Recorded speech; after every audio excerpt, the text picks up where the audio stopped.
Static storage class. In this video, I am going to explain about static storage class. For other storage classes and what is storage class introduction, you please watch my previous video, storage classes part 1. Link is provided in the following description box. What is static storage class? When we use static storage class? When you want to retain the values between the function calls, we use static storage class. For this, we use the keyword static. It can hold its value between the function calls. That is very useful feature. Its visibility is within the block and its visibility or scope is within the block. Its lifetime is throughout the program and its default value is 0. Default value is 0.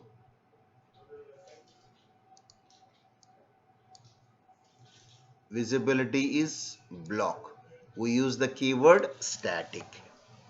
Now you see some programming example for static storage class. See here. stdio.h conio.h in my function name is increment.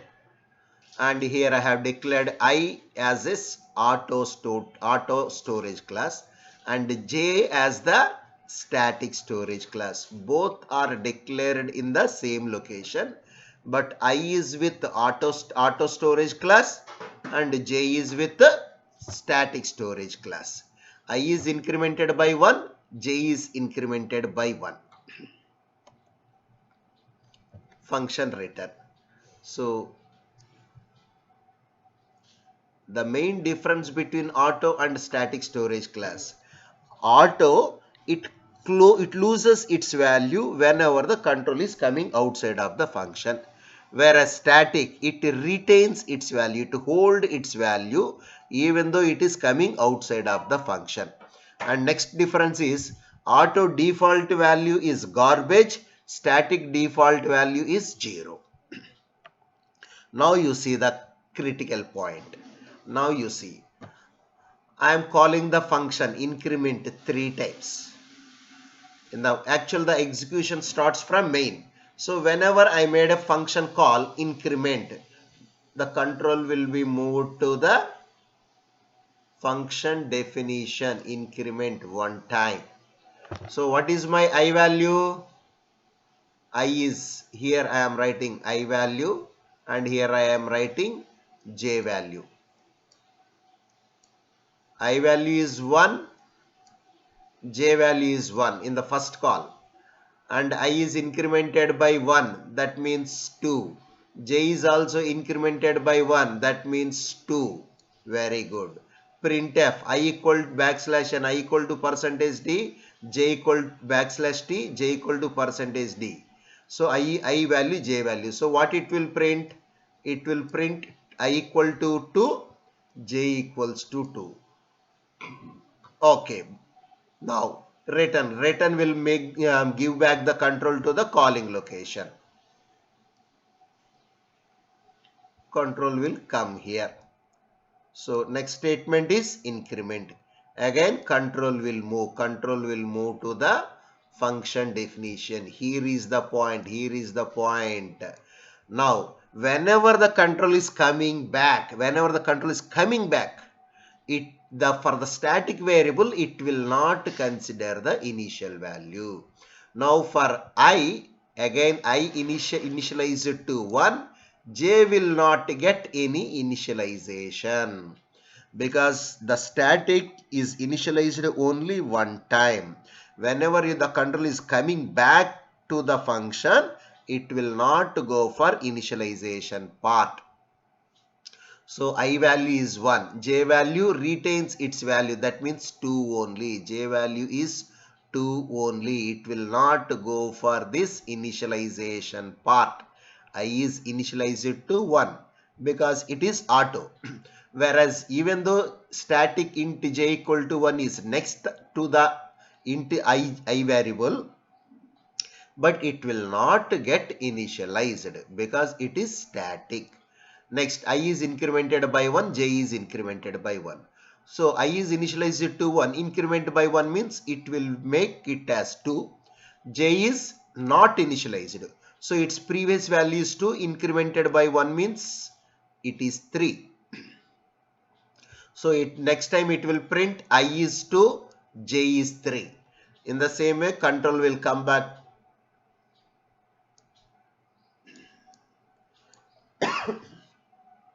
Again the control will call, again the function is calling third time. So again the same procedure, I is 1, j is 3 this time. I is incremented by 1, that means 2. J is incremented by 1, that means 4. So the printf statement will print 2, 4. Now you see the output. So only this keyword static has made the difference. You see, I is 2, j is 2. I is 2, j is 3. I is 2, j is 4. Only the difference is keyword static remaining as it is. So if you want to retain the values between the function calls, we use the keyword static data type variable. Now you see the next storage class, that is register. Register storage class stores the values in the registers. So in the remaining all aspects, registers are same as your auto storage class. Only the difference is its storage location. Its storage location is registers. But number of registers in a CPU is very less. It may be 16-bit registers, 32-bit registers or 64-bit registers. By default, the registers are allocated for system variables. Register speed is very much high than your memory speed. If you want to process any variable in a fast manner, we use register storage class. But number of registers availabilities depends upon the system. 16-bit register system, 32-bit register system, 64 register system.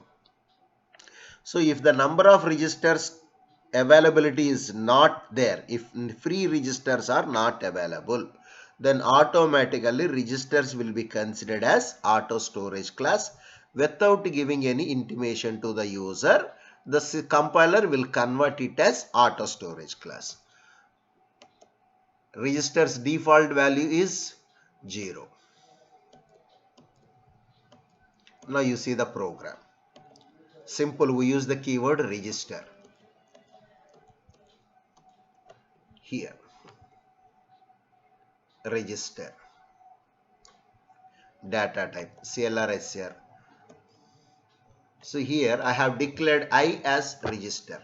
I as register. If number of registers available is there, then automatically I will be considered as register variable. Otherwise, it will be considered as auto variable without giving any information to the user. Simple thing, it is to print 1 to 10 numbers. Only the keyword registers, that is only the difference. Now you see external storage class. Here we use the keyword extern. It is to make that the variable scope is throughout the program. Global variable. Storage location is memory. If you have, by default, if you declare the variable above the main, it will be considered as external. And if you want to declare a variable inside the function and you want to make it as global, we use the keyword external. You see extern, that is the keyword. I is 10. You see here I have called function 1, function 2, function 3, main program. Now you see printf I equal to %d, I value. Okay, here you see I have not declared this I in the main function. Check it.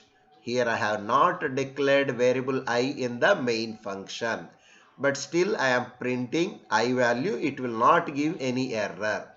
Because global I will be placing here. If the local variable is not available, it will consider global variable. So here my I value is 10. Here my I value is 10. Whenever I am calling function 2, function 3. Now you see the difference. Whenever the control calls the function 1, it control moves to the function 1. You see here. Control moves to the function 1 like this. What is there in function 1? You see here, without declaring the variable, I am incrementing I by 1. So what is the initial value of I? I is 10. Now in the main program, I have not modified I value, but in the main program, I am calling I through function 1. So I is incremented by 1. That means 10 plus 1. Its value is 11. If I try to print in function 1, I value is 11. And control will come back to the calling location. Now function 2, calling function 2. Now you see.